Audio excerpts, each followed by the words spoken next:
আমি গতকালকের কথা বলছি। গতকালকে করিমপুরে আমার একটা প্রোগ্রাম ছিল। করিমপুরে প্রোগ্রামের একটু আগে আমি পৌঁছে গিয়েছিলাম। আমি প্রোগ্রামের থেকে 1.5 কিলোমিটার আগে একটা চায়ের দোকানে চা খেতে নেমেছি। গাড়িটা আমার দূরে রেখা ছিল, কিন্তু আমাকে দেখে ওখানকার একটা বয়স্ক লোক বলছে আরে খামচিহ্ন নেতা এসে গিয়েছে।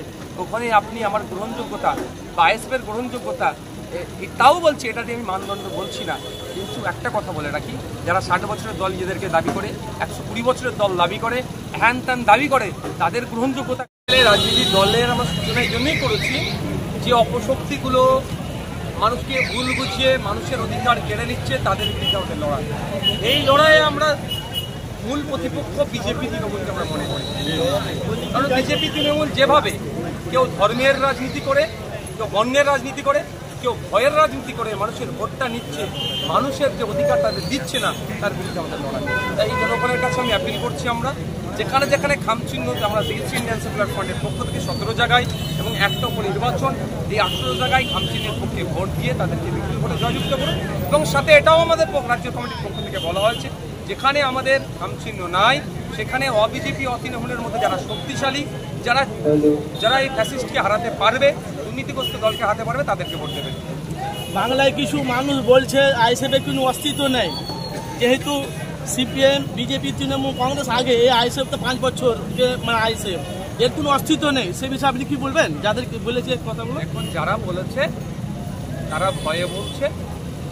আগামী জুন মাসের 4 তারিখে আইএসএফ কোন জায়গায় আছে, কোন পজিশনে আছে, তাদেরকে রেজাল্টের সাথে একটু মিলিয়ে দিতে হবে। আচ্ছা, গত বিধানসভায় আপনাদের সঙ্গে জোট হয়েছিল মানে সংযুক্ত মোর্চা, আর হঠাৎ করে আইএসএফ অনেকে বলছে যে সেই গ্রহণযোগ্যতা নেই যে আইএসএফ একটা এমপি সিট জিতে যাবে, বা তারা ভোট কাটন হিসাবে এক প্রকারের বিজেপিকে সাহায্য করছে, এইটা কি বলবো? ভোট শেষ, জোট শেষ, লেফটের পক্ষ থেকে এক বড় নেতা বলেছিলেন আমরা জোট করিনি, তারা জোটটা দিয়েছে। আমরা এই জোটে যে আমরা প্রার্থী দেওয়ার আগে আপনারা হয়তো এটাকে মিসগাইডেড করছেন কি এড়িয়ে যাচ্ছেন জানি না। আপনাদেরকে বলে রাখি, আপনাদের মাধ্যমে জনগণের কাছে বলতে চাই, সর্বপ্রথম এই জোটের থেকে বেরিয়ে গিয়েছে কংগ্রেস। আপনারা কংগ্রেসের অধীরবাবুকে কিন্তু এ সওয়াল করছেন না, কেন বৃহত্তর স্বার্থে কথা ভেবে বিজেপি তৃণমূলকে হারানোর জন্য জোটে থাকলেন। অধীরবাবু সর্বপ্রথম বেরিয়েছে, তারপরে আমরা লেফট ফ্রন্টের সাথে আলোচনা করেছিলাম। 14 থেকে আমরা শুরু করতে চেয়েছিলাম, শুরুও করেছিলাম, কমতে কমতে সাথে এসে দাঁড়িয়েছি। লেফট ফ্রন্ট আমাদের সাথে যে আচরণ করেছে আমাদের সেটা ব্যথিত। আমরা দেখেছি আমাদের আত্মসম্মানে আঘাত লেগেছে, আমাদেরকে দেয়ালে পিঠ ঠেকিয়ে দিয়েছে। ঠিক তৃণমূলের মতো বিজেপি এসে যাবে বলে তৃণমূলকে ভোট দাও, যেভাবে বাংলার ভোটারদেরকে তারা এক প্রকার ওয়ান টাইপ অফ কি বলে ওটাকে ভয় দেখিয়ে প্রেসার পলিটিক্স করা, ঠিক আমাদেরও সিটের জন্য লেফট ফ্রন্ট আমাদেরকে প্রেসার পলিটিক্স করে আমাদের সিটটাকে কমাতে চেয়েছিল, 3-4 দাঁড় করাতে ছিল। ফলে আমরা আমাদের আলাদাভাবে লড়াই করছি। এই প্রশ্ন তো আমাদের আপনাদেরকে লেফট ফ্রন্টকে করা দরকার যে আইএসএফ এর একটা সিট থাকার পর আইএসএফ আপনাদের সাথে জোটে এগিয়ে যাওয়ার পর আপনারা কেন করলেন না? আর ভোট কাটুয়া, দেখুন ব্যাপারটা হচ্ছে এটা বারবার দেখে দেওয়া হয়। অসমের আজমল সাহেবকে ভোট কাটুয়া বলে দেখে দেওয়া হয়, কিন্তু অসমে আজমল সাহেবের লড়াইটা দেখুন, কংগ্রেসের থেকে বেশি লড়াই ওখানে দিচ্ছে। বিভিন্ন রাজ্যে দেখুন সবসময় যারা পিছিয়ে বর্গের পক্ষ থেকে রাজনীতি করতে আসে তাদেরকে দেখে দেওয়ার জন্য এই কথা বলা হয়। দিনের শেষে মানুষ শেষ কথা বলবে। এই ভোট কাটুয়া বলে যেভাবে অপমান করছে বাংলার মানুষকে বা আইএসএফকে, বাংলার মানুষ দেখতে পাচ্ছে আইএসএফ 2.5-3 বছর ধরে কিভাবে লড়াই দিচ্ছে মাঠে ময়দানে, যেখানে অন্য কোনো রাজনীতি দল গিয়ে তাদের হয়ে কথা বললে না, যেখানে অত্যাচারিত মানুষের হয়ে কথা বলে না, বিধানসভার মধ্যে বলছে না, আইএসএফ সেই কথা বলছে, তাদের পাশে দাঁড়াচ্ছে।